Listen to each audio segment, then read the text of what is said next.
नमस्कार, good morning everyone. स्वागत है आपका गौरव ज्ञान एकेडमी पर। तो आज है 7 जनवरी। आज के प्रमुख अपडेट्स के साथ मैं आपके सामने आ गई हूँ।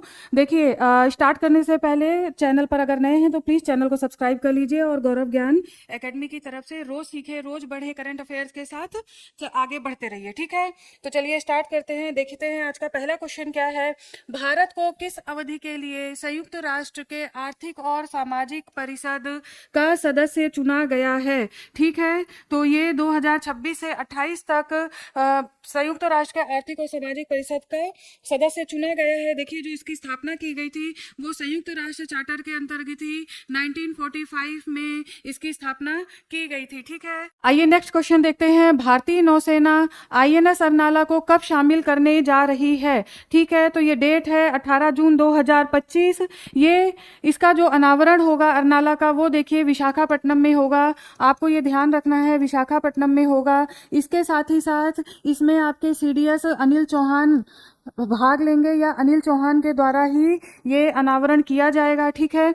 इसके साथ ही साथ आप देखिए ये शैलो वाटरक्राफ्ट है, यानी कि उथले पानी में चलने वाली पनडुब्बी है ये। इसके अलावा देखिए ये एंटी सबमरीन, ठीक है, एंटी सबमरीन वॉरफेयर है, ठीक है। इसके साथ ही साथ देखिए इसमें 80% तक जो सामग्री लगी है, जो सामान लगा है वो स्वदेशी है। तो इस मामले में इस तरह की यह पहली पनडुब्बी है भारत के लिए। और इसका काम क्या है? सतह के नीचे निगरानी खोज करना, देश के हित में कार्य करेगी ये पनडुब्बी।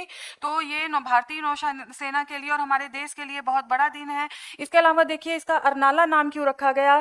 तो मराठों के प्रहरी के रूप में, देखिए मराठों के प्रहरी के रूप में ये किला था महाराष्ट्र में अरनाला किला है, उसके नाम पर ये पनडुब्बी का नाम रखा गया, क्योंकि मराठों के द्वारा इसकी जो स्थापना की गई थी वो 1737 में स्थापना की गई थी। और ये उत्तरी कोंकण का प्रहरी कहा जाता है इस किला को, ठीक है। तो इसी वजह से अरनाला नाम रखा गया। तो इतने सारे फैक्ट्स हैं। आ जाइए नेक्स्ट क्वेश्चन की तरफ चलते हैं। नेक्स्ट क्वेश्चन देख लेते हैं।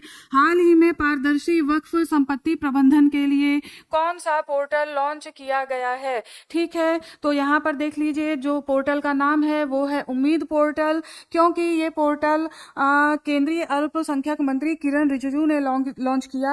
और उनका कहना है कि इस पोर्टल के माध्यम से वक्फ संपत्ति का प्रबंधन किया जाएगा और गरीब मुसलमानों के हित में कार्य किया जाएगा। और इसकी स्थापना यानी कि वक्फ बोर्ड की स्थापना भी इसी कारण से की गई थी, ऐसा किरण रिजिजू मंत्री के द्वारा बताया जा रहा है। आ जाइए नेक्स्ट क्वेश्चन की तरफ बढ़ते हैं। हाल ही में भारत के किस स्थान पर छत्रपति शिवाजी महाराज डिजिटल संग्रहालय बनवाया जा रहा है, ठीक है, डिजिटल संग्रहालय।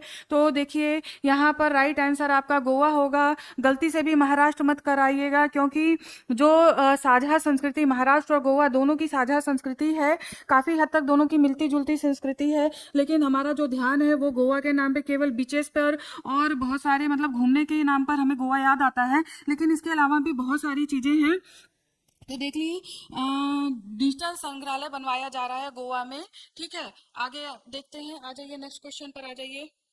पहली बार राफेल विमान का ढांचा भारत में कहां पर बनाया जाएगा, ठीक है। राफेल विमान का ढांचा बनाया जाएगा आपका हैदराबाद में, ऐसा समझौता किया गया। और इसकी शुरुआत 2028 से होने की संभावना है, ठीक है। 2028 तक काम पूरा हो जाने की संभावना है।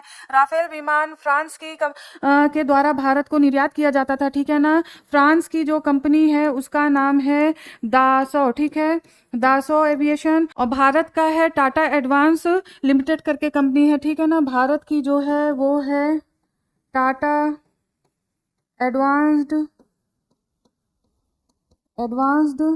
सिस्टम लिमिटेड, ठीक है, सिस्टम लिमिटेड। तो ये दोनों कंपनियों के सहयोग से अब भारत के हैदराबाद में राफेल विमान का निर्माण किया जाएगा, ठीक है। आ जाइए नेक्स्ट क्वेश्चन की तरफ देखते हैं।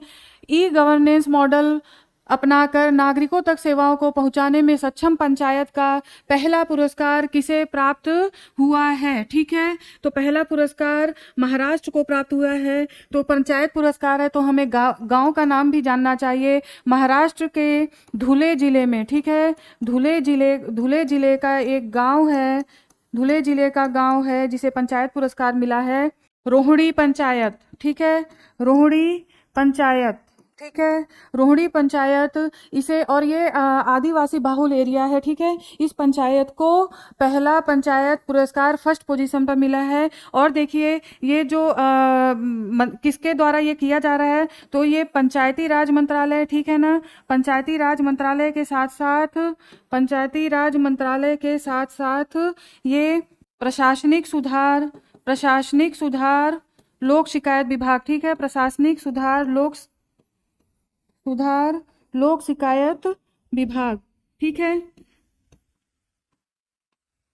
के माध्यम से ऐसा काम किया जा रहा है, ठीक है। और देखिए ये जो प्रशासनिक सुधार लोक शिकायत विभाग है, ये कार्मिक मंत्रालय के अंतर्गत आता है। और ये विभाग और पंचायत राज मंत्रालय, ऐसा पंचायत का पहला पुरस्कार इन्हीं के द्वारा प्रदान किया जा रहा है। इन्हीं के माध्यम से पंचायतों में बहुत सारे काम, जैसे देखिए ई गवर्नेंस मॉडल, बहुत सारे, मतलब हर घर में इंटरनेट की पहुंच है, कोई भी शिकायत करनी है, मतलब हर तरीके से डिजिटलाइजेशन है यहाँ पर, तो बहुत ही सारी सुविधाएं नागरिकों को प्रदान की गई हैं। जो सेकंड पोजीशन मिला है, देखिए सेकंड पोजीशन जो मिला है वो पश्चिम त्रिपुरा जिला के, पश्चिम त्रिपुरा जिला के मजलिसपुर पंचायत को दिया गया है, ठीक है, मजलिसपुर पंचायत को दिया गया है। तो आपको सेकंड पोजीशन का भी याद होना चाहिए, ठीक है। आ जाइए नेक्स्ट क्वेश्चन देखते हैं। ऑपरेशन शिवा किस उद्देश्य से चलाया जा रहा है, ठीक है।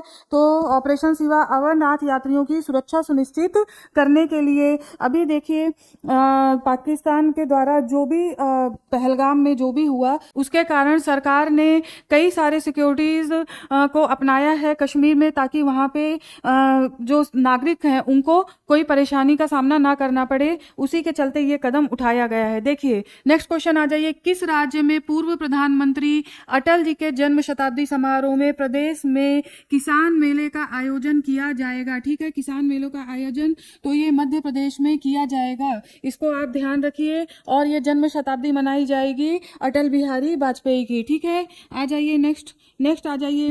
अंतर्राष्ट्रीय योग दिवस 2025 का विषय क्या है, तो ये विषय है एक पृथ्वी एक स्वास्थ्य के लिए योग। 21 जून को योग दिवस मनाया जाता है और इस बार 11th एडिशन मनाया जा रहा है, यानी 11वीं बार मनाया जा रहा है। एक दशक पूरा हो गया है, तो इसकी वजह से व्यापक तौर पर पूरे देश में योग दिवस मनाया जाएगा, ठीक है।